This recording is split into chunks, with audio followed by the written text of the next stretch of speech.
And this. Okay, today is Tuesday, July 28th. If everyone would join us in the Pledge of Allegiance, please. I pledge allegiance to the flag of the United States of America and to the republic for which it stands, one nation, under God, indivisible, with liberty and justice for all. Thank you. Minutes, we don't have any. Oh, you went over there, right, Ginger? Grabbed your stuff. Yes, I did. Did she have minutes? If not, that's fine. I don't know if I got a chance to look at any of them. I forgot to check. There's just so clear. No minutes. Don't worry about it if there isn't. Looks like there's an email. Oh, correspondence? Yeah. Okay, okay, then no minutes and reports, none, right? No. And then no, right? Craig, any reports? Nope. Correspondence? Any of you guys, any commissioners or? What was, it looks like something about a speed study. Oh, this long thing? Sick. Yeah, I don't think that was anything. We're gonna. Oh, no, we're gonna talk about that on the next agenda. Yeah, it's probably for the next meeting. Yeah, that's on the next meeting. Okay. Thank you, ma'am. Okay, we move along. I guess for calendar review, go ahead, Commissioner Doolittle, what do you got on the calendar for this upcoming week? Oh, I don't have much of anything till next Thursday. I have a safety meeting at the road department. Other than the commission meeting on Tuesday. Okay, thank you. I won't be, there might be survey review on Thursday, but I won't be there, so. Okay, thank you. Solid waste safety meeting at 7:30 tomorrow morning at the county shop. Rocky Mountain Development Council or RMDC on Thursday. What time does that start? About 3:30. That's in Helena. And I think that was all I had this week. Oh, and then I've got tomorrow at 11:30 in the morning down at Borden's, the Piedmont trail that they're dealing with right now, the wetlands. And then it's my Friday as for Commissioner on call. Yay. Yeah, can't believe it came back that fast. And that's all I've got. So right along with that, now commission reports. Commissioner Doolittle. Last week on Wednesday, we had Ambush Ridge surveyed. I went up and spent some time with the surveyors and the assistant road supervisor. They got it finished that day, and Thursday I went up and looked at it once they had the stakes in, and we're trying to figure some stuff out on that. I also went up and looked at the park up on Saddle Mountain, and they did a pretty good job cleaning all that up. Everything's in piles, which I'm guessing they're going to burn this fall or this winter. The pavement and the basketball courts has got some grass growing through it, and it needs to be mowed, but that's for the future when we get the Firewise project done. I'll look at that and see what we could do to help out. So Greg, I think Bruce has a guy that's gonna come and work on that. He's actually gonna work on sealing the cracks and stuff in that, and he's coming next week maybe, or the week after. Perfect. That would be awesome. That would help a lot. The pavilion seems to be in pretty good shape. It really just needs to. He's gonna do picnic tables too, and I think there's some other things he's just gonna fix up when he's up there. Okay, yeah, there is one picnic table there. And it looks much better than it did. So, and I went down and checked out the bridge down at Stony Brook also, Ladena, just to make sure where it was and what our options might be, because the fire department wants to talk in Montana City, wants to talk to us about that. So then Monday I had a Mini Rivers Whole Health, pretty short meeting. We basically just went over some HR data and the budget status real quick. The big news is we did hire a new CEO. Her name is Julie Prigmore. And she just went over some transition stuff and some updates on a strategic plan she's working on. And then they had a retirement party for Sydney, who is the old CEO. Nice. Is this new CEO out of Helena? I didn't catch where she's from. They've been looking for quite a while and they hired her about a week ago. So she hadn't been there Lived very For long. a long time. She used to come to our mental health Oh, meetings okay. when I first started, so she's been around, I think, with Mini Rivers for quite a while. Yeah, she worked for the state several years ago. So she's been around the system a lot. Good. Thank you, sir. Commissioner Kirsch. Before I start, I was thinking that maybe we could send a letter out to Trico maybe for that project up there. Did they kind of spearhead that Oh. park and the cleanup and that? Did Trico do that, or who was responsible for getting all that going? Or was it the Parks Trail? Do you know? No, they did. Trico? What's her face? You started. it. Lois approached me about Yeah. doing it because we'd done the assessment. And then she kind of spearheaded getting it through DNRC to get it Okay. up and going. I was wondering if that would be appropriate to send them a thank you letter, Trico, even from the Parks Trail and maybe even the commissioners, just for cleaning that up and getting us spurred on, because Yeah. that's a great project up Taking there. time Yeah. out for it. I gotta make time to get up there and look at it, but Yeah. I think that would be a great thing, just show appreciation for their work on that. Good idea. All right, my report, I had fire council meeting in Elk Park last Tuesday evening. It was about 90 some degrees in there. But their little fire station's doing good. They're updating it and remodeling it, and it looks really good. They're doing good up there. Let's see if there's anything worth reporting on. Lynn Stimpson, the chairman, was talking about the Montana State Fire Chiefs and how they're ramping up for the legislature. They're kind of looking at the tax structure, kind of the same issues that we're having here at the county. If they start capping tax levies and stuff like that, it's going to affect the fire departments immensely. They're taking another run at MHP because we have a heck of a time, or I should say they have a heck of a time getting reports from the highway patrol for accidents so they can bill the insurance for those accidents. We get there and do all we need to do at the fire, then everything gets kind of wrapped up and we didn't get the driver's information or anything. MHP gets all that, and for us to get that back from them is like an act of Congress. So they're gonna maybe take another run at getting that clarified, so MHP isn't so hesitant to give the fire departments those reports. Let's see. They're looking at also fire service area to district processes, maybe to kind of smooth that out a little bit.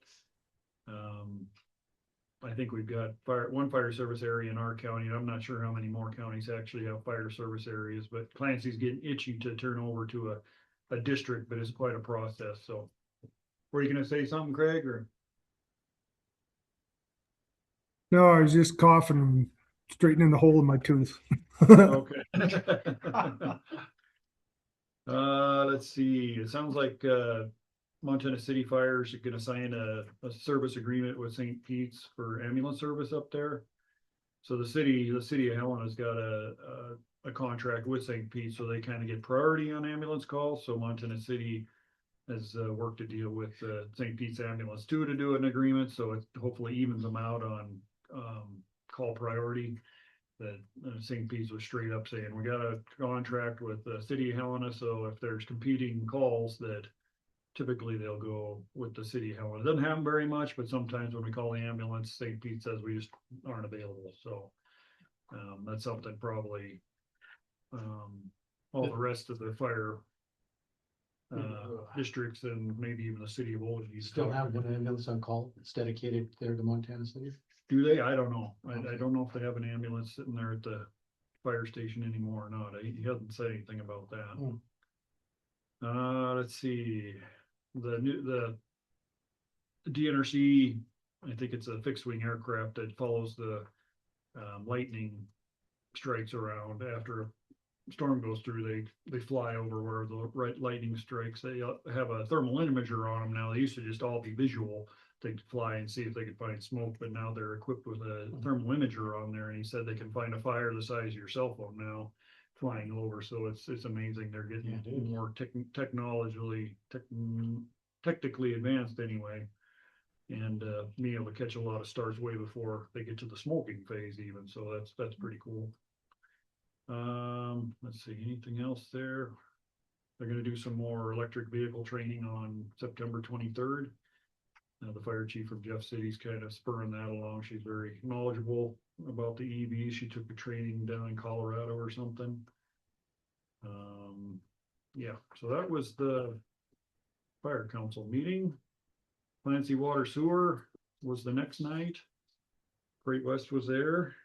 Your cohorts over there. Just kind of plugging along on the same projects, getting the well ready to go. Possibly start on September 1st, drilling wells up there. Let's see, distribution storage, this is a tank. They were surveying the area for the storage tank up on Steve Mark's land up there. They're designing and drafting it. Let's see. Anything else worth? They're really talking about fire flow, and fire flow really complicates the system. They need more storage water, and then they also need hydrants and everything that goes along with hydrants. And so they're trying to figure out if they go with the actual fire flow that ISO requires, it'd be a huge tank. It's like 15,000 gallons they need per hour for so many hours. It's a big formula. So they're trying to figure out if they can get something smaller and still get some ISO benefit out of it. So they're in the talks about fire flow. It may be a matter of getting a little bigger tank up there and putting in less hydrants, but have the ability to put in more hydrants when they get to their next stage or something. So a little bit of talk about fire flow, because I think that would be a great benefit for the Clancy area. I think everybody agrees with that. And then last thing is water rights. They're just kind of scratching the surface on that, but they're looking at water rights, and they're talking to the folks up there at DNRC about water rights. So they're kind of stepping into that water rights conversation with the state, and hopefully we can come up with a solution for water rights. That'll be our last hurdle before they can actually start distributing water, I guess. So. All right, Tippet board on Thursday morning. That's a good group of residents here, and Ladena runs the meeting. We also have GLDC come up because they're kind of in charge of the campus down there. And there wasn't a whole lot discussed that we haven't discussed before. They're kind of waiting on that opportunity zone designation. That application's in. Sam said that it sounds like through the grapevine that we're in a good place for maybe getting that successful bid on that. So if we get that designation, that'll help that area immensely. We're kind of moving away from actually selling the building that we own down there in the business park, and more just paying GLDC to manage it, because they do it anyway. We're just not paying them for it. And for us to sell that building, it's a lot of hoops to jump through. We got to get market value out of it, and it's just more than GLDC wants to do right now. So meeting in the middle, we could pay them to manage it. We'll give them some of the rent that we get monthly or whatever, and that'll benefit them and benefit us at the same time. So let's see. We're still working through water rights and the location of the well up there. The well was drilled either in the wrong place or something got screwed up there. So we're trying to figure out if the well where it's at is covered by the original COSA. And I think we're going to hire Great West to look at that. I think is that the plan? Yep. And look at that to see if the existing well is covered by that COSA. If it's not, can we change the COSA to cover that well? And then Sam is working on the water rights for that kind of at the same time. And so the well and water rights and the COSA and all that, we're working through to make sure we have water as soon as we need it. And we need to do all that before we could ever get the public water system designed, so we know what we're designing. Right.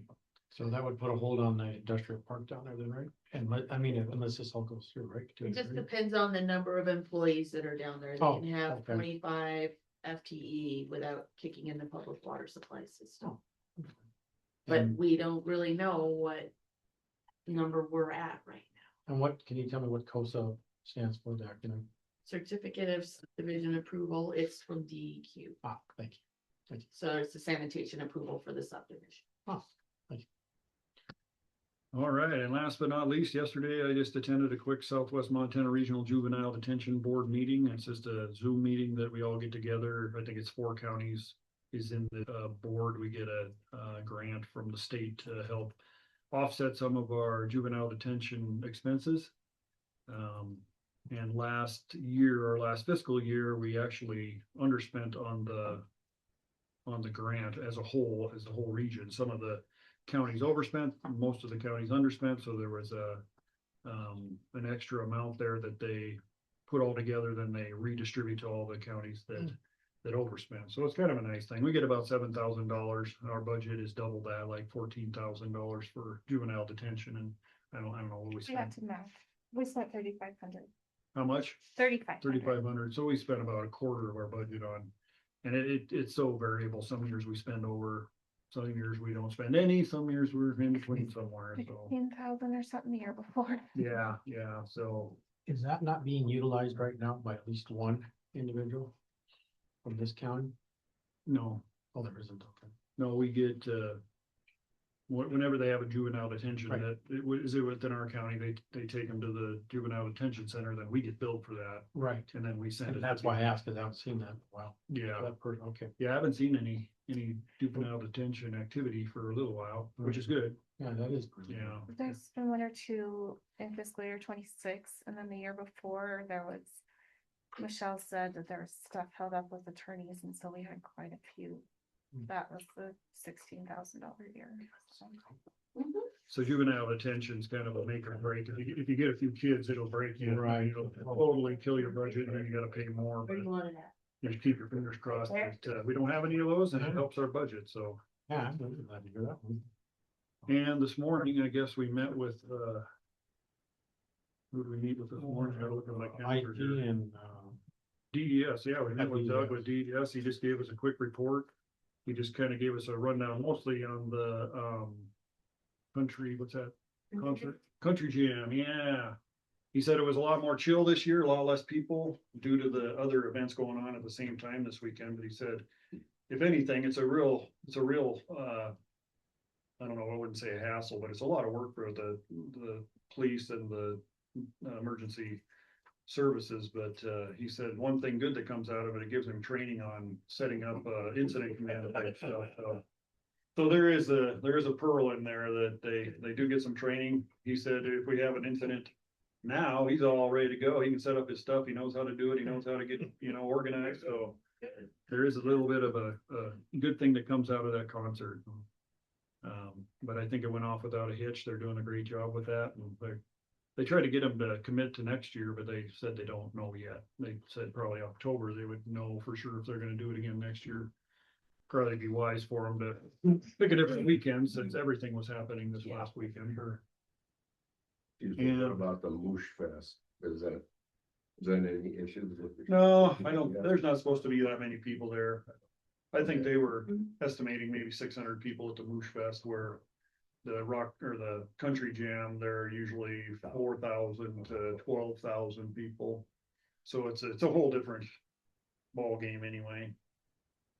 And we met with Shane IT.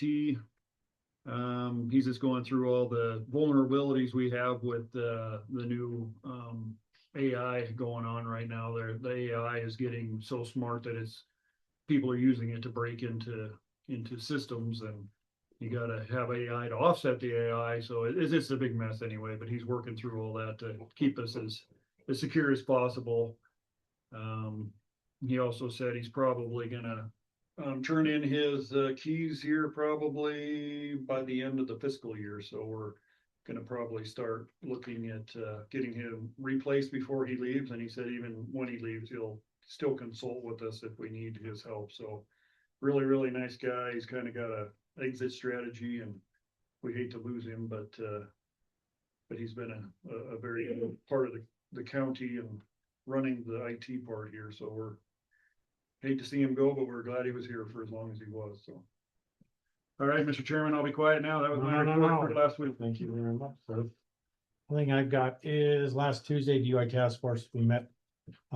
They went ahead and picked 2 new gals down out of Whitehall to represent the senior class. And as per the Junior DUI Task Force.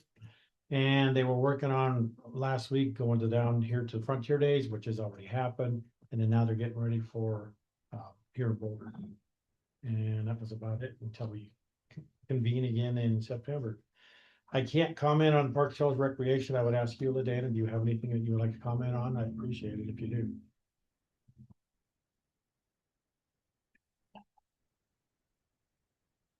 Nothing really new. Did you guys talk about the parking area at Jeff City or? was it Yeah, bus it parking did, it area? did come up, yeah. Talk about the park up in Oak or Saddle Mountain at all or? Just that Bruce had, was having the guy come in and start doing the work up there. Okay, do you know who that is that he hired or? Edel Eater. Construction? Eater, Oh, Eater, okay. he's having to do stuff at the fairgrounds. Mhm. He's a local person from Boulder. Which park you referring to? When Craig was talking about? Yeah. Yeah, Saddle Mountain. Because on the Rattlesnake, is there anything that's moved forward there as for the signage on that? We're working on the It's still signs, working yeah, on it? there, it sounds like the posts finally came in and they were getting ready to mount the signs and then Brett will go out there with them and choose the locations and QRS will install. So it's all moving forward, just takes time to get all Yes, the it stuff in does. place. Thank you. Do we have those barricades down there, Corey? Do we Never have get them in put up place or now? I anything? never did, no. Okay, I knew the signs were coming fairly soon, so I haven't had any more complaints with, I see people driving through there when I drive by on the interstate. Oh, really? Now they are driving through there, Mm. but not a huge amount of traffic, but I haven't heard any complaints about it, I just wondered if we put them. yeah, no. Hopefully these signs will stay there for a while, the ones we Yeah. install, we're gonna have to make those all metal too, I suppose. Yeah, time will tell. Okay, thank you, Dana. On opportunity for public comment, this is the opportunity for anyone that wishes to comment of anything that is not on the agenda. It's just that we cannot take any action. So prior to doing so, if you would identify yourself prior to speaking, I would ask at this time, is there anyone that has anything to say? That's you, Paul, come on. Yeah, want to come back to that one? You know what? I didn't get a chance to lead you all in the pledge of allegiance. Can I do that as public comment? Better watch it, third time's a charm. Yeah, I know. How about Scout is trustworthy, loyal, helpful, family, courteous, can I do that? I forgot that one. Paul was a Boy Scout, huh? I never made it. I only made his Weebles. Boy Scouts had disbanded as I was becoming one, so. Yep, well, okay, we'll move on then. We're gonna go ahead and review bids and award county line subdivision roadway maintenance project. So I will let Logan take it from here. Okay. Thank you, Dan. Yeah, so we opened up bids last Monday on the project. Hellas Sand Gravel, Cat Paving, and Hoffman's are an M out of Butte. We're the three bidders on it. Hellas Sand Gravel came in the lowest. Check, make sure they had all the information, stuff like that. So the next item we have, we bid out the project as a base bid and with an added alternate. I guess to refresh, the project is just the county line subdivision, doing some maintenance, overlay and a few dig out areas where there's some bad potholes right off the road there and back once you get to the loop there.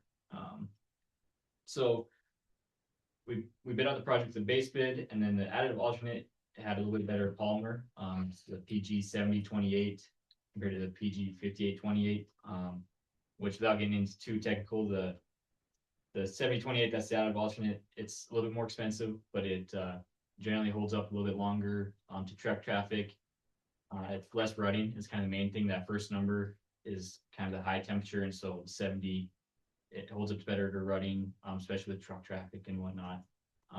So that did come in a little bit higher. It cost, yeah, I guess the base bid for Hellas Sand Gravel, it was $171,800, and then the additive alternate was $8,483. So we recommend, I sent the letter of recommendation to LaDana, the award Helmet Sand Gravel had everything in place, here, so. The next action would be decision on if we want to award the additive alternate or just keep with the base bid.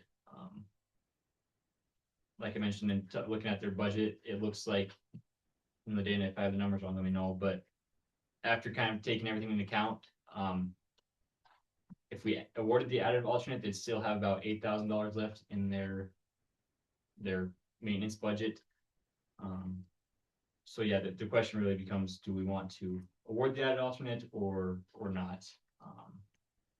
And yeah, let me know if I kind of rambled on there, if you have any clarifications, but I can keep providing more information. So what's an overlay? Is that a chip seal? No, it's actually to go over it with pavement. Okay. And in this case, it helps because the worst part of a lot of these subdivision roads is the crown doesn't get, it's, the crown's pretty out there. The crown's about 1 to 2% when really it should be over, 2 or more. And so the overlay, they can, Build it especially up in the center. yeah, they can build up in the center and then, so it's, Taper it down. Yeah. Get that crown back up. yep, Okay. adds a little bit more structure than chip seal does. These roads were built on a full asphalt mat, so they're holding up a lot better than some of the double shot chip seals, over the years. But there are still some areas where, especially with where the tight, you see it right as you turn in, or I guess it'd be where traffic's turning out onto the highway, it's breaking up there, and then right where they're turning off the loop onto it, and those areas right there, it's breaking up. Great. So Sounds good. based on what Commissioner Kirsch is asking, and I guess what I would push to you, based on your experience, on that extra amount, is this something that they need? Would you suggest, or can you? Is this something that you feel that they should have to? It's definitely something that it's a better quality, it's a better product. With the truck traffic out there, it's definitely not a bad idea to do. Okay. Lewis and Clark County, for example, they have switched completely over to this 7028 polymer for all their new stuff. They just find it works better, that doesn't run as bad and stuff. So anything you see in Lewis and Clark County now has this better polymer grade. If it's just a subdivision street with, just car traffic, stuff like that, that 5828, that lower grade works fine. And it would work okay here too. I mean, it definitely still improved their roads here. But with the truck traffic, that 7028 would probably last longer. Okay. Based on your experience there, I mean, from what you know, or what from Lewis and Clark, how long have they had theirs in place? I mean, I'm like 1-2 years, and it's still holding up, or? The Lewis and Clark County Yeah, stuff? it's for what you're talking about, is for the truck traffic. Yeah, I don't have any numbers on that. Carl just mentioned to me actually as I was leaving, Okay. and let me know that they'd switched over to it. Okay. But it does, it's talking some contractors and stuff, they claim it can add 2 to 3 times the life of the pavement. Okay. That's probably more for the full mats. But these overlays definitely help extend the Okay. life, so. And these guys really haven't done a lot of work on their roads since that subdivision was put in. Okay. So this is like the first time it's had major work happen. Oh, all right, so if you're gonna do it, you How might much as of well the do it. road are we talking, Dan? Yeah, just the loop, so So it's, just that loop yep, just loop right there, and then going down to, yep, to there? so there wouldn't be anything on that main road right now going up to the So land. So nothing. Powertrain Road, there wouldn't So be it's- anything on that, Correct, except for at the at approach. the approach. Yeah. Right on the highway, Oh, so they're doing some work down at the highway Yep, Where's the and highway? then Is that nothing across until you the get mountain? back here. right, the Correct. red over here on this side, Paul. Right here, they're gonna Yeah, do some right work there. in the approach. That's the entrance to the landfill too, I believe. Right, Mhm. yeah, And then And- you're gonna do the skim coat on all that loop and stop here where, is that right? yeah, that's correct. Okay. and they have enough money in there to complete this project, they'd still have about 8,000 left in there at the end, and in November, they'd start bringing in their next round of money, they get about 4,200 a year. They also want to start working on an RID, like as soon as we get this process done, that's our next step, because they really need to do more road work. But they don't have the money to do it now, and we didn't have time to get an RID in place now, so this will allow them to get the work done they need to do right now, and then we can get the RID in place, then they do the next phase of the project. What would the RID do? what? I'm product not is sure, it? what do they have left after that, Logan? You know? After that, it'd be, ideally getting that powertrain road overlay on that. The nice thing about that is it is a straight shot, so there's not a lot of turning movements. Mhm. That's why the loop's kind of degrading. And then it's kind of the annual maintenance for these paved roads like this one being in relatively good shape. It's some patching here and there as it comes up. And then probably about every 7 to 8 years, maybe 7 to 10 years doing a chip seal. Just help kind of along that, maybe it is every 10 years doing another overlay. Overlays are starting to become more common over a chip seal. They just hold up a little better. They're more expensive, but They hold they're up starting to become better, more yeah. common. Is this road part of the Mm-hmm. R&D? Okay. Yeah, that's a more recent road that they put in maybe within the last 7 years or so. So it's pretty good. And it only serves, there's like those 4 lots right there. Okay. 1, 2, 3. There's one more right up by the Oh, okay. road. Oh, that's this not one here, developed, yeah. yeah. Is that the old railroad bed? I don't think so. No, Okay, I think that's a road that they actually built and put in. okay. Okay, that's cool. And, Okay. and most of the RMD money that we're using to spend on this came from overage from the North Tibbet, right? Right, when the Tibbet sunset, that's, Oh, we had all those funds left and we put them in there knowing they had a road project that they needed to get done at some point soon. So the RAD would give them another shot in the arm, but they would have to pay that back through their fees eventually. Mhm. And then have an RMD tied to that. I guess they already have an RMD, so, Right, okay.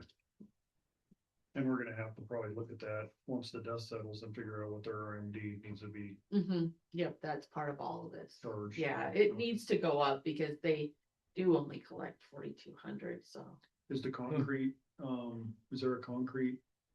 Nope, they never did go in they out did the there. co- No, Cretex, no. Okay, I don't know if the landfill was using some of that land. It's right there where your cursor is. this. No, go down, right there. This guy, Yeah. Cretex was looking at that. No, the landfill actually, I think, was using it. I don't know who owns it now. Oh, are you on cadastral? Yeah, let me see. See if it'll tell you. Down there. They still Cretex. own it, so maybe they're leasing it from Cretex or something, but Cretex doesn't do anything out there. Okay. Yeah, I was just thinking the weight of the road, or the weight of the vehicles going on the road. I don't know what other heavy equipment goes up in and out of there daily, but Whatever's going out to the transfer station. And then to some of those other lots out there too, that would be heavy stuff. okay. I lost Craig. Where'd he go? Right there. I should have shared my screen, Craig, sorry. there. You know what we're talking, right? That North Tiffin district? Yeah, he's talking Is he? on mute. Oh, he's muted. Talking on Yeah, I was out there the other day. I couldn't see my mute button. I thought it was off. Okay. you. And I don't know what else to ask. So do we have to, what about that, the approach? Yep. So yeah, one other thing that would be required is because we're doing that little bit of work within MDT right of way, they would require us to do an approach permit. And it'd be a maintenance permit. That's completely different than what you guys had to go through before with the new approach. This is a pretty straightforward, kind of working with the Butte District Maintenance Chief. It's a form we have to fill out, but just kind of showing them that this is the work we're doing. In this case, it'd be dig out section, bringing in new base course and new pavement. And then they just want to see what the traffic control is. So as part of the project, we had in specs that the contractor has to provide us a traffic control plan that we can submit to MDT. Okay. So that would be something else that of course we'd be willing to help out with, get that completed, but that before any of the work happening within MDT right away, they'd want to see that. That's the case for any chip seal, any maintenance type stuff. I don't envision there being much on this one that did. But the question is, does the county want to hold that permit? Oh, does the county want to hold that? Yes, Would they review? knowing what we just went through to get out of the last permit. Yeah, well, Cause somebody's name has to go on it Damn. when they apply. Dan doesn't want it. Sure he does. I don't have any hard pull. Might I ask a couple questions? Logan, my name's Paul Backward, and I live up in Forest Park, but 25 years. I noticed this approach in problem in many places around Montana. It seems, especially when there's heavy truck traffic, the asphalt tends to break out and move because a concrete truck or a lumber truck, and the road isn't designed or built to that. And consequently, you have this series of potholes, which just never gets figured out. And the question I ask is that approach permit, does that make sure that you put the correct base layer in and that some of those issues are gonna be taken care of? Is the state concerned about that? Or should the county be concerned about that?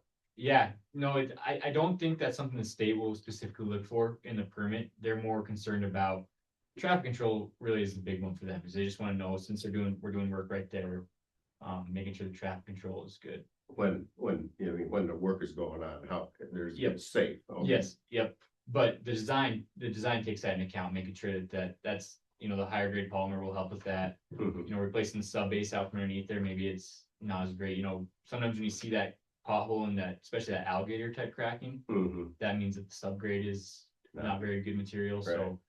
They'll be bringing in more of that, so kind of replacing that whole thing there, and then like doing the annual maintenance like we're talking about, kind of Okay. helps keep those, but yeah, those approaches with the traffics and garbage trucks are actually the worst, because they got the Right. narrower Every base. week, yeah. Yep, so, Uh-huh. but yeah, that's where the digging it out, bringing in 3 inches of good new asphalt on top of that is Oh. should help with that. Not to be too cynical or snarky, is that does Town Pump actually have a design where they add potholes right at the ends of the highways to slow traffic down? Because I think every town pump has that, but I'm not sure. That's design. Yeah, that's what, well, I wondered, I thought maybe it was. Anyway. Cheaper than speed bumps. Maybe, oh, thank you. Do we have any feedback from the folks up there about the alternative? Did you get any? I'm assuming the folks up there that are paying this have seen this. The subdivision folks? Yeah, I mean, I don't think they have a problem with the alternative. They just wanna get it going and they want something that's gonna last. Okay. I know in the initial quote that they got from Helm Sand, they used that lower Palmer, that 5828, and I did reach out to Helm Sand to just get his thoughts, and his reason was he knew that they were tight on budget up there, so to enable to get the whole subdivision, that's kind of why he wants that to start with. But yeah, in talking with other contractors and counties and stuff, and the state, that's what they prefer with their heavy traffic, is that 70-28. So the original whole bid was for all the roads and it was way over, right Mhm. over their budget, so we Right. shrunk it down to just the loop. Yeah. Essentially, Mhm. and the entrance, okay, gotcha, all right. Good. No, I don't see any problem with us holding the permit, I mean, it's our project, we're controlling it, and we got our engineers doing the right thing, so I don't have any fear unless you two have any kind of concerns about us holding the permit.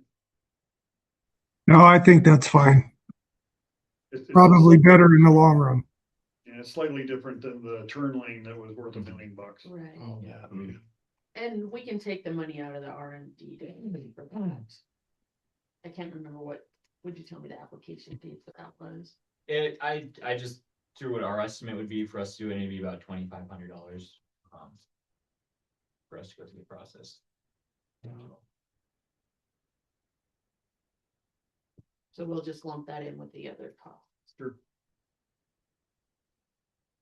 Good, well, I'll make the motion that we go ahead and accept the bid from Helm Sand and Gravel. The base bid for $171,800 plus the alternative for $8,483, Mr. Chairman. Thanks, sir. Have a motion on the floor. Do I have a second? Second, Okay, all those in favor? Aye, I, very good. Thank you, Logan. We have the notice of award signed to, I don't know, if you guys have printed off, but then we can sign this and then send it over to Tom Sand and. Sure.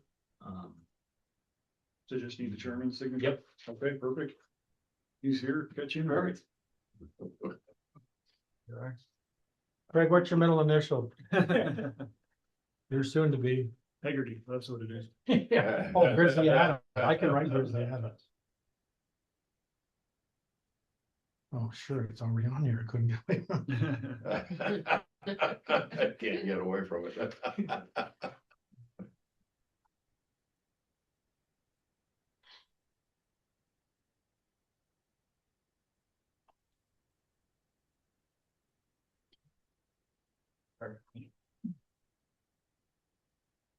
Anything else for the better of the group?